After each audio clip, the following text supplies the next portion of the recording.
আজিৰ দিনটোৰ ভালেকেইটা নতুন খবৰ লৈ মই আপোনালোকৰ কাষলৈ আহি সাজু হ'লোঁ।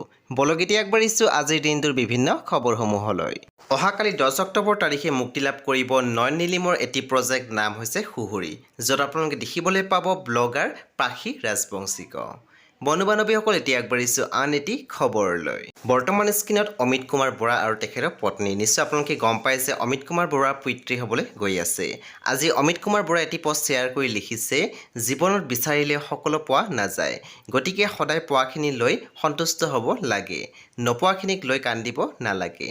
প্ৰত্যেকখন যুঁজে মিহি হ'লেও পাৰ কৰি আহিছোঁ এতিয়ালৈকে, একেলগে সকলো পাৰ কৰিব পাৰি। বন্ধু-বান্ধৱীসকল এতিয়া আগবাঢ়িছোঁ আন এটি খবৰলৈ।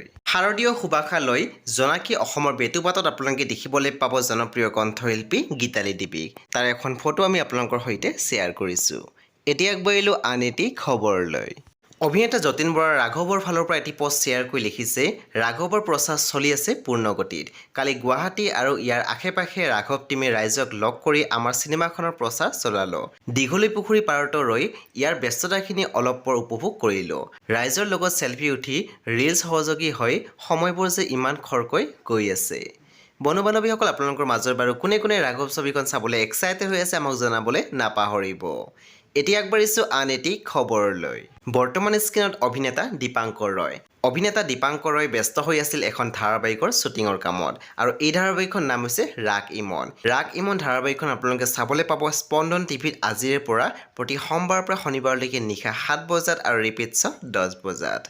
বন্ধু-বান্ধৱীসকল এতিয়া আগবাঢ়িছোঁ আন এটি খবৰলৈ। জনপ্ৰিয় অভিনেত্ৰী আইমী বৰুৱাক আমি দেখিবলৈ পাইছোঁ, তেখেত উপস্থিত আছিল কলকাতাত। কলকাতাৰ পৰা শ্বেয়াৰ কৰিছে বহুতো স্থিৰ চিত্ৰৰ লগতে অভিনেত্ৰীগৰাকীয়ে শ্বেয়াৰ কৰা পষ্টত লিখিছে, হালধীয়া টেক্সি অবিহনে কলকাতাৰ ডায়েৰী কেতিয়া সম্পূৰ্ণ হ'ব নোৱাৰে। মায়াভৰা কলকাতা নগৰীৰ হালধীয়া টেক্সিবোৰ উপমা, প্ৰতীক, পৰিচয় আৰু বহুত কিবা-কিবি। আপোনালোকৰ মাজৰ বাৰু কোনে কলিকতা ফুৰিবলৈ গৈছে আমাক জনাবলৈ নাপাহৰিব। এতিয়া আগবাঢ়িছোঁ আন এটি খবৰলৈ। আহি আছে কণ্ঠশিল্পী ডিকু শৰ্মাৰ এটি নতুন প্ৰজেক্ট নাম হৈছে সৰাপাত। বৰ্তমান এখন পোষ্টাৰ মুকলি হৈছে। অতি সোনকালে আপোনালোকৰ মাজলৈ আহিব এই নতুন প্ৰজেক্টটো। এতিয়া আগবাঢ়িলোঁ আন এটি খবৰলৈ। মাতৃ হ'ল জনপ্ৰিয় অভিনেত্ৰী তেহছিন আখতাৰ।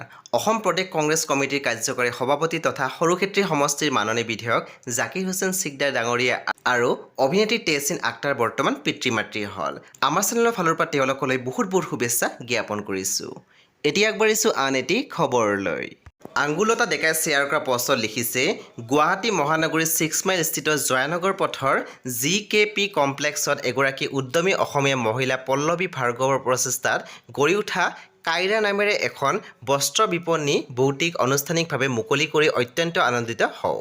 মোৰ জ্যেষ্ঠ ভাতৃসম নয়ন কাশ্যপ দাৰ আগ্ৰহৰ সুবাদতে মোৰ সৈতে সংক্ষিপ্ত হোৱা মেখেলা চাদৰৰ ব্যতিক্ৰমী সংগ্ৰহেৰে পূৰ্ণতা লাভ কৰা কাইৰা বস্ত্ৰ বিপণীৰ শুভাৰম্ভৰ শুভ মুহূৰ্তবোৰে মোৰ অনুভৱবোৰ সঁচাকৈ সুন্দৰ আৰু জীপাল কৰি তুলিলে। সকলোৰে জ্ঞাতাৰ্থে জনাওঁ যে এই বস্ত্ৰ বিপণীখনত আপুনি মনে বিচৰা সকলো চাদৰ মেখেলা সংগ্ৰহ কৰা হৈছে। এগৰাকী মহিলাৰ বৰ্তমান সময়ৰ প্ৰয়োজনীয়তাক ক্ষুপ্ৰভাৱে পৰ্যবেক্ষণ কৰি বহু অনুভৱেৰে সৈতে এই বস্ত্ৰ বিপণীখনে গুৱাহাটীৰ মজিয়াত আপোনালোকৰ বাবে অপেক্ষা কৰি থাকিব। সকলোৱে এবাৰ আহিব আৰু পল্লৱী ভাৰ্গৱক অকণমান সাহস আৰু প্ৰেৰণা দি যাব। অভিনেত্ৰীগৰাকী তাত উপস্থিত থকা বিভিন্ন দৃশ্য আমি আপোনালোকৰ সৈতে শ্বেয়াৰ কৰিছোঁ।